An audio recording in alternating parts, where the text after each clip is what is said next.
কে শ্রী চৈতন্য মহাপ্রভুর যে তখনকারের এই গাছটা দেখো সবাই।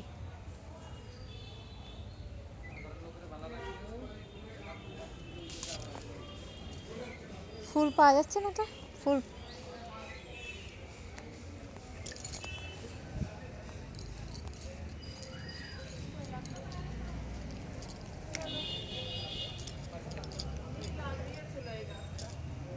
দেখো।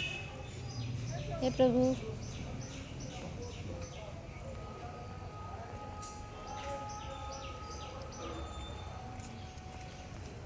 দাঁড়ান 2 মিনিট একসাথে বলে দিচ্ছি। কোথা থেকে আসেন? এক জায়গায়? হ্যাঁ কোন জায়গা বলি?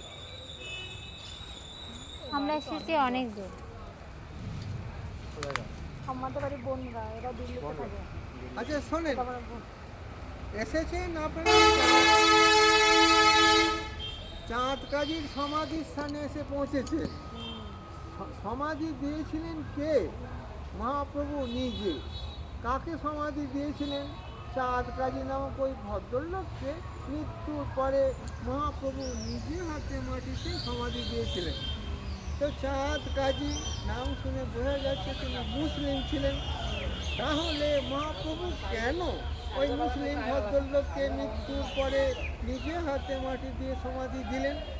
তার উত্তরে বলেছেন, চাঁদ কাজী মুসলিম হওয়া সত্ত্বেও মহাপ্রভুর ভক্ত এবং শিষ্য হয়েছিলেন। তাই মহাপ্রভু চাঁদ কাজীকে মৃত্যুর পরে নিজে হাতে মাটি দিয়ে সমাধি দিয়েছিলেন। তো চাঁদ কাজী কে ছিলেন? ভাগবতে বিশ্বাসী হলে ভাগবতে বলেছে চাঁদ কাজী ছিলেন দাপর যুগে মথুরার রাজা কংস মহারাজ। সেই কংস মহারাজের দৈববাণী ছিল কৃষ্ণ ভগবানের হাতে ওনার মৃত্যু হবে। তাই মৃত্যু ভয়ে ভীত হয়ে কংস মহারাজ কৃষ্ণ ভগবানকে মেরে ফেলার জন্য অঘাসুর, বকাসুর, তৃণাবর্ত, পুতনা এই সমস্ত অসুরদের দ্বারা কৃষ্ণ ভগবানকে মেরে ফেলার চক্রান্ত করেছিল, যেটা টিভির পর্দায় দেখে থাকবেন। কিন্তু ভগবানের ক্ষতি করা মানুষের অসাধ্য ব্যাপার, তাই কংস মহারাজ কৃষ্ণ ভগবানের কোনো ক্ষতি করতে পারেনি। তখন কৃষ্ণ ভগবান কংস মহারাজকে বলেছিলেন, সম্পর্কে তুমি তো আমার মামা হও, তথাপিও চিনতে না পেরে মেরে ফেলার চক্রান্ত করলে। কি করে মামা হলো? দৈবকীর দাদা হলেন কংস, আর দৈবকীর মনস্কামনা পূর্ণ করার জন্য স্বয়ং কৃষ্ণ ভগবান কংসেরই কারাগারে দৈবকীর পুত্র রূপে আবির্ভূত হয়েছিলেন। যে দিনটা আমরা জন্মাষ্টমী ব্রত উপলক্ষে পালন করি, তাহলে সম্পর্কে মামা ভাগ্নে হলো। তথাপিও চিনতে না পেরে মেরে ফেলার চক্রান্ত করলে। তাই পরবর্তী জন্মে তুমি যবনের ঘরে জন্ম নেবে, অর্থাৎ মুসলিম পরিবারে জন্ম নেবে।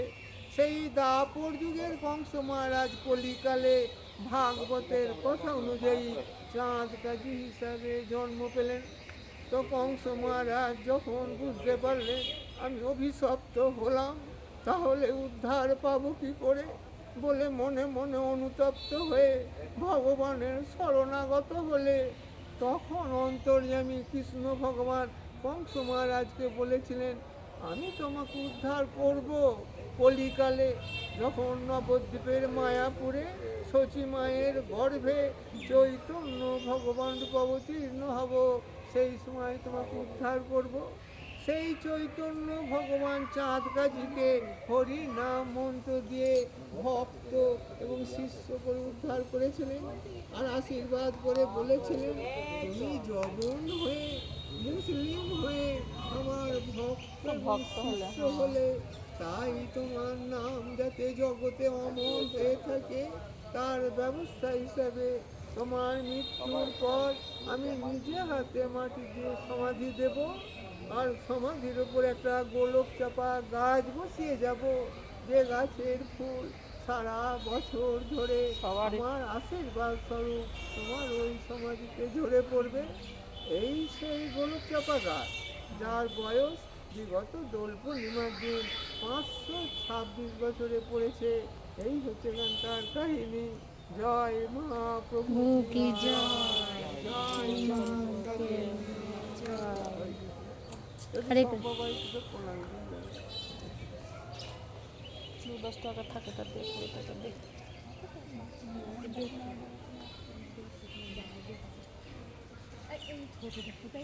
এই তো এই তো এই যে ফুল নিয়েছি আমার পায়ে সুন্দর একটা ফুল লাগিয়েছে ফুল না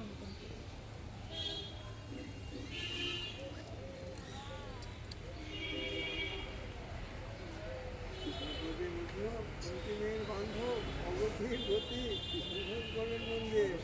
এই হচ্ছে কথা। তিনি ছাড়া তো আমাদের গতি হবে না, সময় থাকতে রাখতে হবে। পয়সা আছে আমার দিয়েছে সকলের কৃষ্ণপদে বসিও। আমি সোহাগিনী হয়ে উভয়ে মিলে কৃষ্ণ ভজন করবেন আপনারা। হরে কৃষ্ণ। হরে কৃষ্ণ। বাজে কথা বলে ফেললাম তো? না ঠিক আছে প্রভুজি। কি করেন আপনি বয়স্ক মানুষ? হ্যাঁ, ভগবানের কাছে ভগবানের কাছে খালি একটু ইয়ে করতে নেই না জানো চলো না এসো কি হলো খুলি পা দিলি